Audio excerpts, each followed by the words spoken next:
గంజాయి నిర్మూలనే లక్ష్యంగా బాపట్ల జిల్లా పోలీసులు ప్రత్యేక చర్యలు చేపట్టారు. చీరాల మండలం వాడరేవు పంచాయతీ పరిధిలోని వైఎస్ఆర్ కాలనీలో పోలీసులు విస్తృత స్థాయిలో కార్డన్ సెర్చ్ నిర్వహించారు.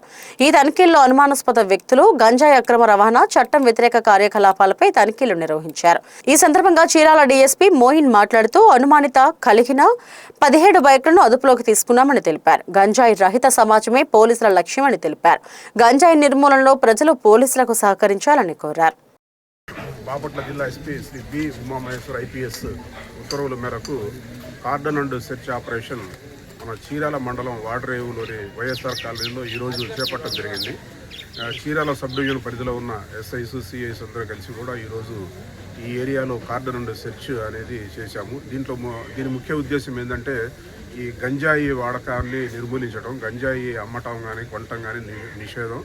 వాటిని ఎవరైనా తీసుకొచ్చేసి ఇక్కడ వాళ్ళకి అలవాటు చేస్తూ ఉంటే అలాంటి కార్యక్రమాలు జరగకుండా, అసాంఘిక కార్యక్రమాలు జరగకుండా మేము దాన్ని కంట్రోల్ చేసే భాగంలో ఈ కార్డన్ అండ్ సెర్చ్ అనేది కండక్ట్ చేయడం జరిగింది. దీంట్లో భాగంగా ప్రతి ఇల్లు కూడా వెరిఫై చేశాము. వెరిఫై చేసిన దాంట్లో మొత్తం పత్రాలు లేని ఒక 17 బైక్స్ మేము స్వాధీనం చేసుకోవడం జరుగుతుంది. అట్లాగే అనుమానాస్పద వ్యక్తుల గురించి, అనుమానాస్పద మనుషుల గురించి, పరిసరాల గురించి కూడా మేము చెక్ చేశాము. ఈ ప్రక్రియ అనేది నిరంతరం కొనసాగుతూ ఉంటుంది.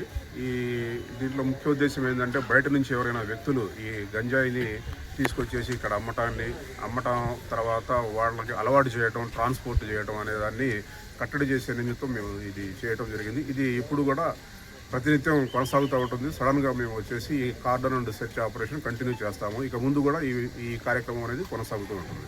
గంజాయి దొరికిందా సార్? గంజాయి ఏమీ దొరకలేదు, కానీ మనకి సమాచారం ఉంది ఈ ఏరియాలో కొద్దిగా బయట నుంచి తీసుకొచ్చేసి సప్లై చేస్తున్నాడు, సరఫరా అవుతుందని చెప్పేసి అది నిరంతరం మేము దాని మీద నిఘా పెట్టి ఈ కార్యక్రమం కొనసాగిస్తాం.